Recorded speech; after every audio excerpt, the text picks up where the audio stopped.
Everyone, welcome to the Real Life Theology podcast. I'm your host, Reagan Gibbs. This season of Real Life Theology is called Faith on Call, and during this season, I am interviewing Christian leaders all across the nation to bring us biblical wisdom and insight about their leadership experience. Today's episode is with Jon Rush. Welcome to the podcast, Jon. Tell our listeners a little bit about yourself. Hey, what's up, everybody? Good morning, afternoon, evening, wherever you're listening or watching or all that. Thank you, Reagan, so much for having me on. For real. Of course. This is cool. I've been seeing you post about other episodes, and it seems like this is just a really, really powerful movement, and I'm joined by a lot of fantastic guests. Short about me. My wife, Amanda, and I have been married for 9 years.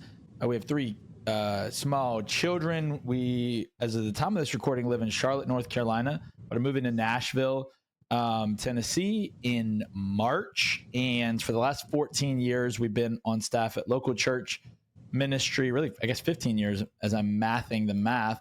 We were on staff at an amazing church in Rockford, Illinois for 10 years. It's where we met. We were youth pastors there.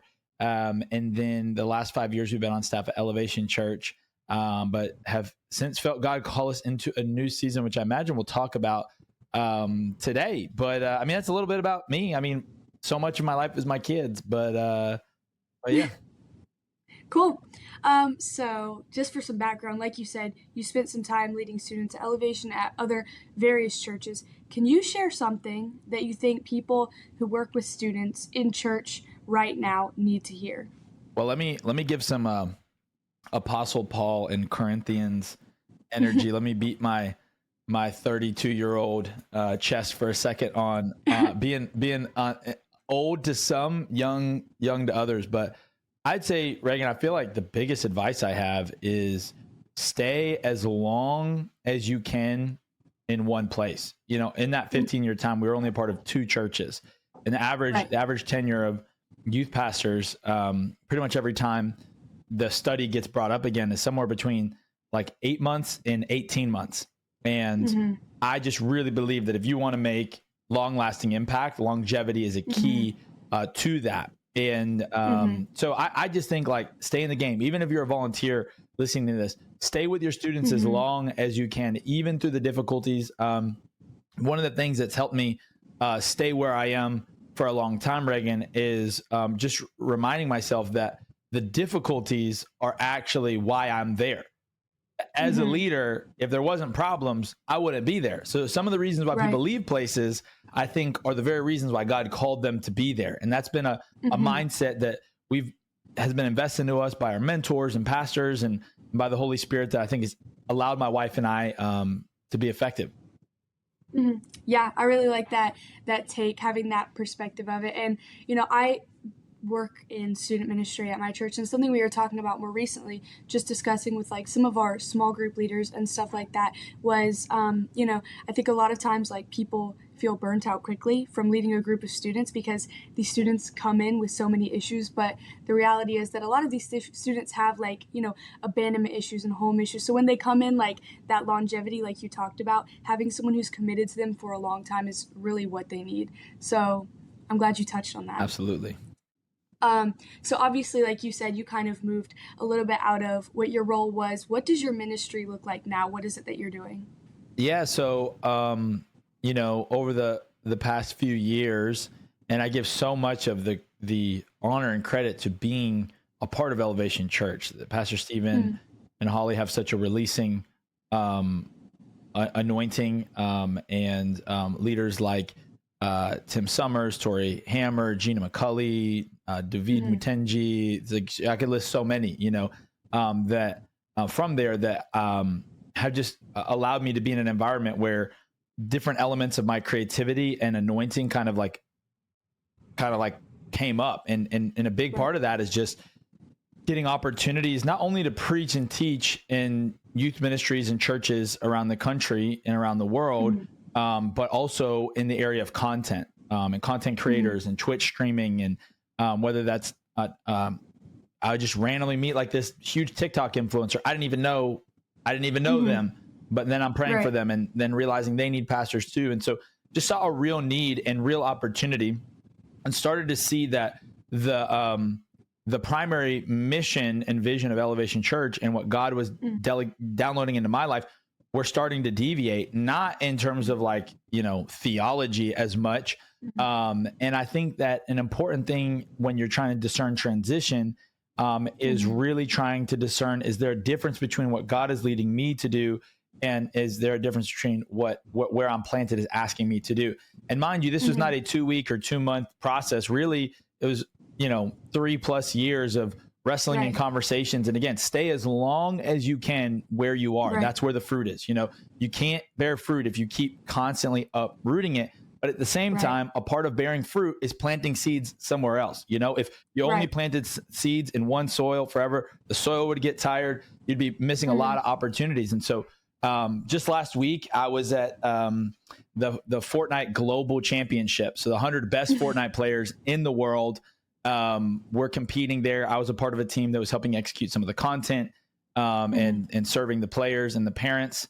After this podcast, I'm getting on a plane to go to TwitchCon in San Diego, where I'll be with a lot of content creators. And while I'm there in San Diego, I'm preaching at 2 different amazing churches. And I stream on Twitch and post helpful Gen Z content for youth pastors. And I get to work. One of the things I'm most excited about too is getting to work with my friends and become more a part of Theos, which is a theology movement, really just based around the idea of providing accessible, affordable theology training to Christians and to pastors.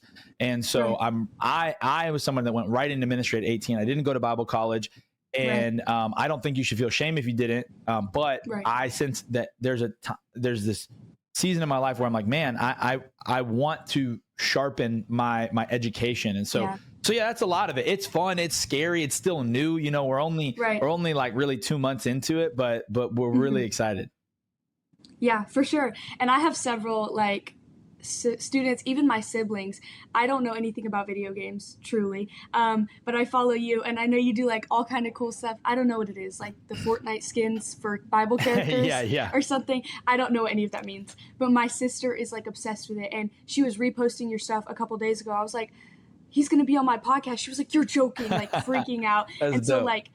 Even students that I know, even my siblings, it's impacting them, connecting to them in a way that nothing else does. Well, with that, one of the things that that I'm working on is I'm posting some of that, basically I call it Fortnite faith fusion, so when I stream, I'm playing Fortnite, talking about the game, talking about life, but then someone will come into my chat and ask me a question about the Bible or a question about youth ministry. And while I'm playing, I'll answer that. And then I post clips like that. And those clips do really well relating to people because it's a little bit about something they love, like gaming and Fortnite, coupled with something that they need or a question they want answered. And so one of my goals is to eliminate biblical illiteracy through Fortnite, is using Fortnite to actually stoke a passion and an excitement for the word of God, like in the lives of your sister. So it's really, really cool. Yeah. That's super cool. So touching on that I think you've really, just from what I've seen, reached an entirely different demographic of students that a lot of churches don't have the knowledge or the capacity to reach, doing this ministry. So can you share a little bit about that? Yeah. I mean, the funny thing is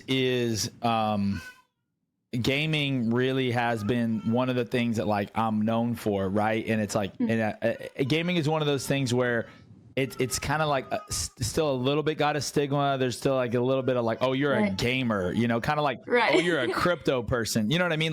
No one walks around and be like, oh, you're a golfer. Oh my God.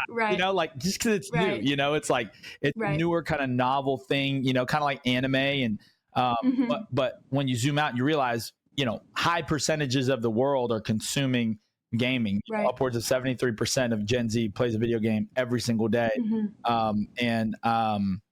But what's funny for me is it would just always goes back to everything I've ever done with ministry, which is just using what God has given me to bring him glory and connect with people so I can share about Jesus and teach them about the Bible. And so I don't view there's a lot more about me than the gamer. I'm really into fashion, I'm a designer, there's so much about me.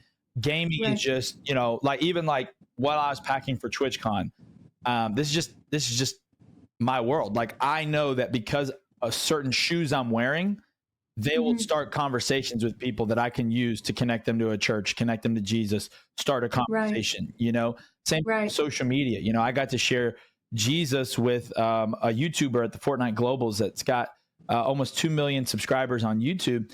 And the conversation started because I'd seen on their Twitter that they had they said, I've been checking out the Bible, I don't know if they'd consider themselves a Christian, but again, to me, it's not about like trends and you should hop on Fortnite. It's pastors and leaders, stop asking what other people are doing and what the new trend is or the new method is.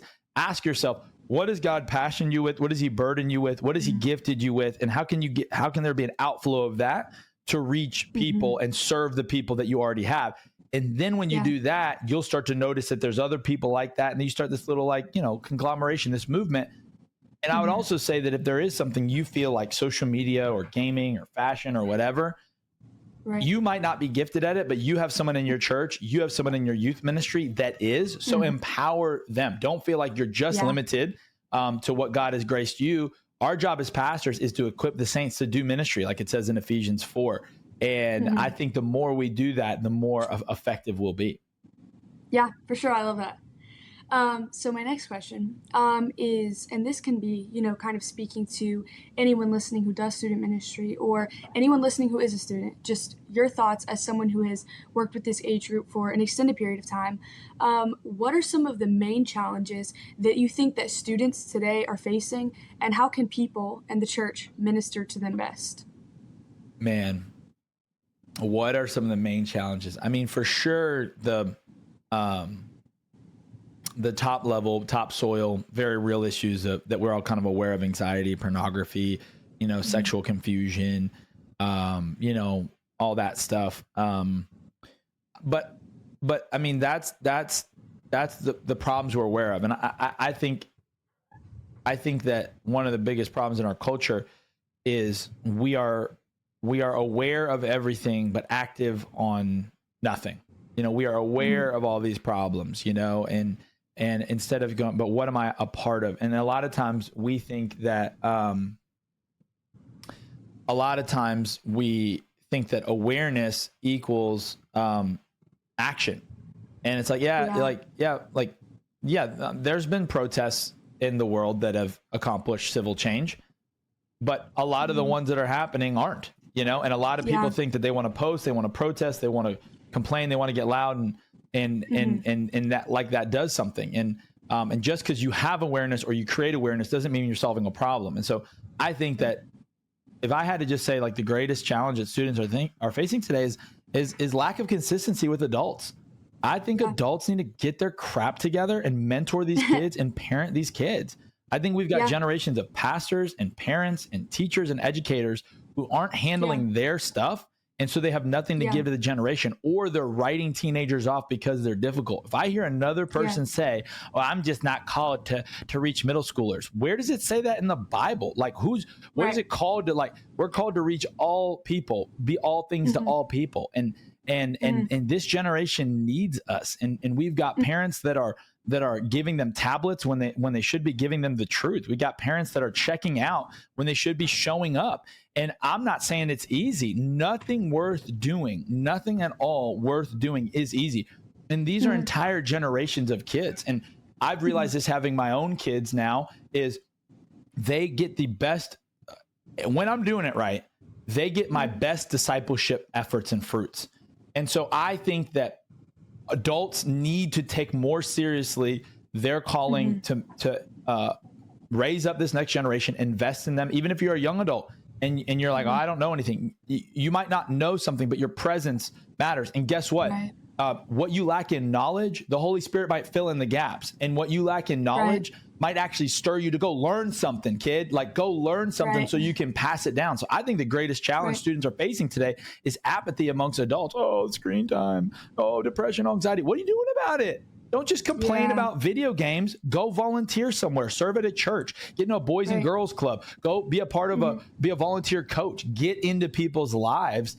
And I think that a practical for church leaders is answering the question, what are we doing to resource parents? I think that what we do to resource parents and help them win in the battles at home could be so much better. So yeah, there's a lot of challenges we're all aware of, but that's the problem. The solution is adults, Christian adults, standing in the gap, getting in the game and mentoring teenagers, loving them, going to where they are, getting better so that they can help the students grow.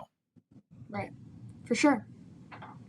What is, just broad, you can answer this from any time period, what is something that you would say just within your career of however long you've been doing ministry, what is one of your favorite God stories? And I've been asking, all our guests this just to get some perspective from a wide demographic, something that was just like confirmation of what you were doing. Yeah. What's cool, when I started ministry, I focused more on stories about beginnings and new. What I've realized is the real testimonies are the relationships that have lasted over the years. So to me, the greatest God story in my life, other than my marriage to my wife, and we both come from divorced homes and shattered backgrounds, and honestly, but for the grace of Jesus and the truth of the Bible, we would not be able to raise our family. We'd be another statistic, Outside of that, the greatest God miracle in my life, my God story, is that so many of the students that I knew growing up, when I started this, are still in my life, and many of them are doing ministry and work with Amanda and I. That's the greatest joy, is that, wow, I get it's one thing to tell Sajad's story of how he came to faith in our youth ministry after growing up in Iraq and being a Muslim and coming to faith, risking his life, getting threatened, and even, some of those threats coming to pass by his Muslim parents, and him coming to faith, and then us walking through like, hey, to honor your parents in this season, you can't sneak out to church. We're going to have to figure out a way for you to grow in your faith and honor your parents, because your first testimony to your parents can't be that you disobey them. That would not be a good witness to Christ. To now look years later that some of his siblings are coming to faith, and he has a good reputation with his parents. And again, the biggest thing is that I'm still in his life years later. And I just think that in church, we celebrate baptisms, we celebrate attendance numbers, we celebrate people that go through the first time guest class. Those are all fine things to celebrate, but we've got to also start celebrating the longevity. We've got to start also measuring the long-term fruit, because it's the fruit that lasts. And if you think about the early church, if Jesus would have just focused on the baptisms, the healings, the new people coming to faith, there would be no early church. Jesus knew that his number one measurable success would be that the disciples and those faithful women, there was a core of them. The greatest success statement of Jesus is that there was 120 people after 3 years of ministry that said, no, we're about this life. We're going to do this. And because Jesus built that core over 3 years to 120, it enabled the church to explode across Jerusalem and across the world. But I think we've got to tell more stories about that, not just like this guy I met in an Uber and I prophesied over him and he came to faith. That's awesome. Let's keep telling those stories, but let's tell stories of longevity. Let's make testimony videos, not about the family who came to church 3 years ago, but about the family that's still going, lasting faith, staying faith. And so that's kind of like my take on it is when I see what God is doing, I get most excited about, like, man, I still know Hector. I still know Tati. I still know Sajad. I still know Ray. I still know Grace. I'm still in Bruce and Lori's life. And that's not to say that some relationships don't come and go, but I think sometimes, Reagan, there's this narrative, and we get very victim mindset in pastoral ministry. Oh, people leave, and you don't know how hard it is to be a pastor. Guys, let's grow up. Like, it's just part of the beautiful service we get to add. And what I think sometimes happens, Reagan, is because not everyone stays, we almost have this narrative that no one stays. Instead of focusing on the people that left, focus on the people and invest in the people that are there, celebrate them, and keep building on those relationships. That's where the real fruit is, in my opinion. Yeah, for sure. It's kind of like that idea of, celebrating the things that you want to replicate.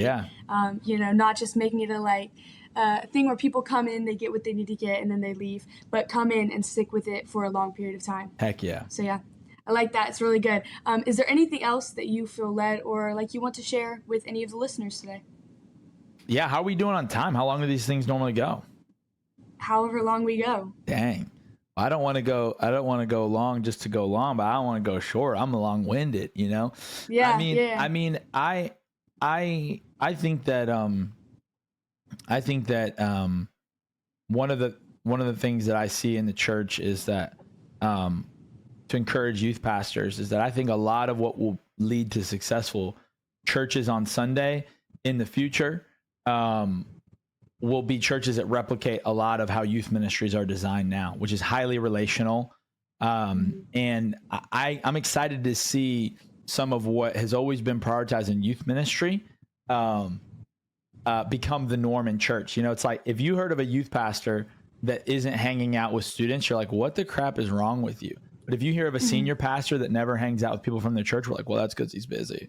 And I'm like, I get it. I've never been a senior pastor. I know a lot, and I happen to know a lot that make a lot of time for people. So I'm excited about a revival of relationships in the church and death to unnecessary green rooms and like, man, like I get excited thinking about like, yo, small groups are great, but like, let's have church potlucks again, you know? And like, Right. like it's just, there's so much I think that we've made corporate in the church in America that I think there's so much that's good about that.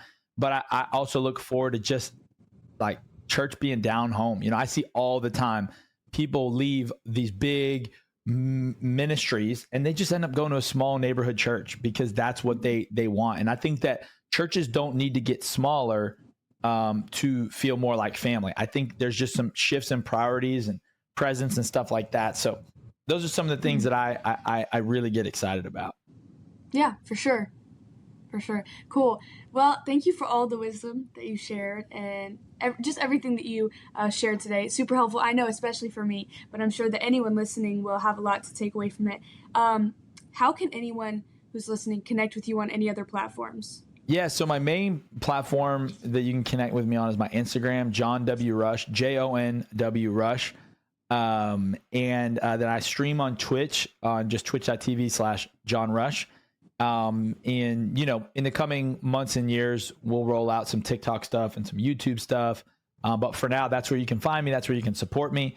I do a lot of coaching. I actually coach youth pastors and young adult pastors with my youth pastor, Garrett. We do 2-on-1 coaching and development, whether a one-off or there's some churches that have us on a weekly basis in cadence. And I just love that. And so if there's anything that I can do to support your church in that way, if you want to bring a video game tournament or any kind of creative solutions to social media, you know, those are all the things that I'm doing now is helping churches get really great at innovation and saving time, saving money doing it. So yeah, hit me up on Instagram, hit me up on Twitch. Reagan, thank you so much for having me.